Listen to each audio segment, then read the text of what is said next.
Knights of Indiana, lend me your ears and maybe your Wi-Fi. I'm not saying that we need a giant server bunker in our backyard just to watch Ted Lasso faster, but hear me out. What if the thing that everyone hates is actually what pays for our roads, our schools, and our future jobs? That's right, I'm pro data center. Knightstown pro data center. And before you tune out, I'm about to explain why that's not insane, it's strategic. First, it's not just a random warehouse with blinking lights. A data center is basically the physical backbone of the internet. It's the cloud, banking, AI, everything that keeps the modern world from collapsing. The specific plan we're talking about is part of the Henry County Technology Park, right by I-70 and 109. It's hundreds of acres, yes, but this is not just another warehouse. It's infrastructure. This is sourced from knightstownfirst.org. This matters to Knightstown because it puts us on the map instead of just being another dot that people drive past. This is a source from growinhenry.com. It's not Howard Street industrial nonsense. It's tech infrastructure. I always, I live by a rule that if I can't find one thing wrong with something that I'm fighting for and one thing good about the other side, my argument's likely biased. Well, here's my nitpick. Kind of. People, they scream jobs like it's the cure-all, but let's be real.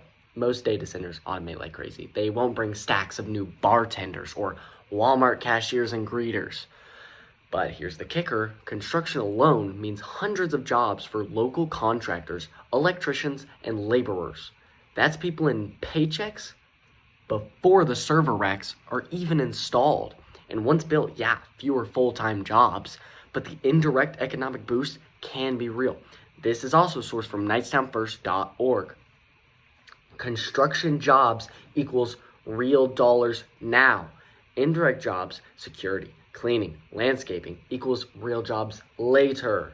So you're not going to be having these insane jobs, but jobs that people my age and other ages, considering the job market is massively flooded right now. I mean, I could go and mow their lawn on a lawnmower. That's going to be money for me, and I'm going to be helping them make it not look like some nasty, wildlife. So, and there's more local tax revenue, money for schools, ambulances, and roads. That's sourced from knightstownfirst.org again. And I won't get into specific numbers for tax revenue and how much these construction workers will be getting paid because I don't know that. I don't have the developer sheet. But the numbers will be real eventually. Now, this is where the panic really sets in. It's gonna suck all our water. It's gonna ruin wells. Here's the nuance. The Knightstown proposal plans to use air-cooled or closed-loop systems, meaning little to no fresh water gets pulled like thirsty cattle. Plus, they plan to hook into municipal water, not drill private wells.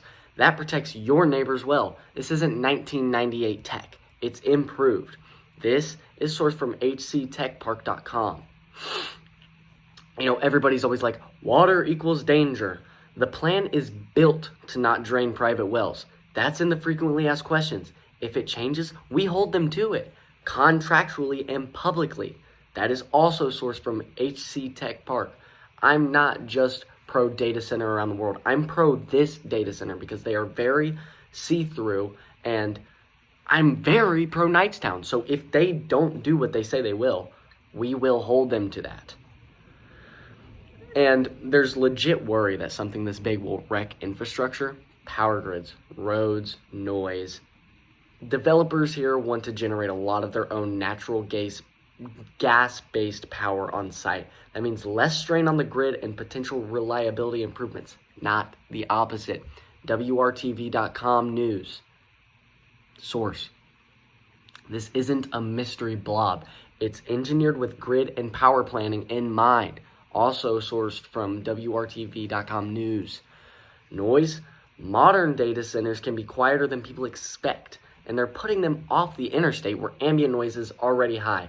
Everybody's always talking about the loud buzzing, and it sounds like a jet engine going off. First of all, that's not true. Second, It's on the interstate. Who's going to hear it? And who's going to hear it over the cars? That's from knightstownfirst.org. Towns that refuse growth don't stay precious. They fade, people leave, and businesses close. The guy running the project literally asked, if you say no to this, what's your replacement plan for that prime I-70-109 land? Because without a plan, trucks and ugly sprawl just fill the void. That is from growinhenry.com. It's better something intentional and beneficial than whatever random ugly development would sneak in anyway. David Weimer, who I have a lot of respect for, said it like this: it is time for the next generation to figure the best use for the land. He also said, I really want to see the revival of this community. Weimer says, this is the biggest opportunity that has ever come to our family, an opportunity to do something that would have a positive impact on not just Knightstown, but the entire county. Kevin Ritchie, a member of the town council, said he was glad the developers were there to engage the community. They don't really have to do this, Ritchie says. He expressed how their openness to meet with residents and hear their concerns show that they were going the extra mile. And this is all cited from growin.henry, by the way. A lot of projects fail because they don't have information, Ritchie says. And I couldn't agree more. As the future of Knightstown, I've seen plenty of these ideas come across the table just for the townspeople to reject it because they fear what they don't know. And there's nothing wrong with that. I mean, it's natural chemistry for your brain to just, throw something away that you don't understand. But you have to take risks sometimes. Weimer sold land to the Henry Actually, before I even get to that, I just want to mention that this next example is going to show why you need to start taking risks. Weimer sold land to the Henry County Community Health in 2021, so the recently opened John D. Pigeon, longtime Henry County businessman, health campus could be built. In doing so, he saw the benefits that his family land could provide the community, says my source. This claims he saw the benefits, not just saw it for them.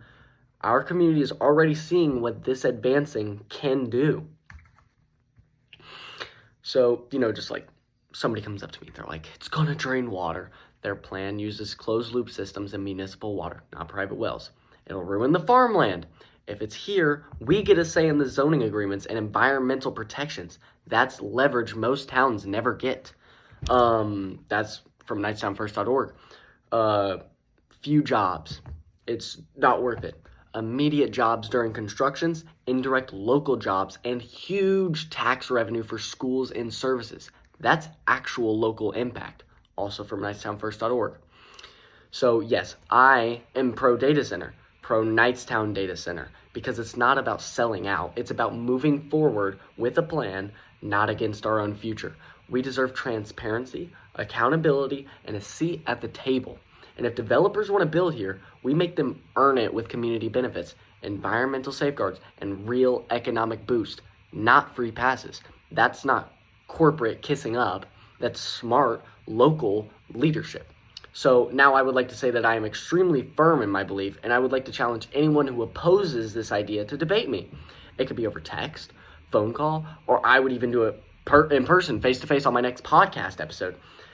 I am a massive Knightstown nationalist, and I want what's best for the town. I'm not just pro-data center, I'm pro-Knightstown. So if the data center was bad for Knightstown, I'd oppose it. But it's not. It's beneficial. So I will support it until I'm shown real-life, grown-up evidence of it being harmful. But until then, that will be the end of this episode of Damage Control. I'm Logan Maley, Knightstown citizen, and thank you for watching.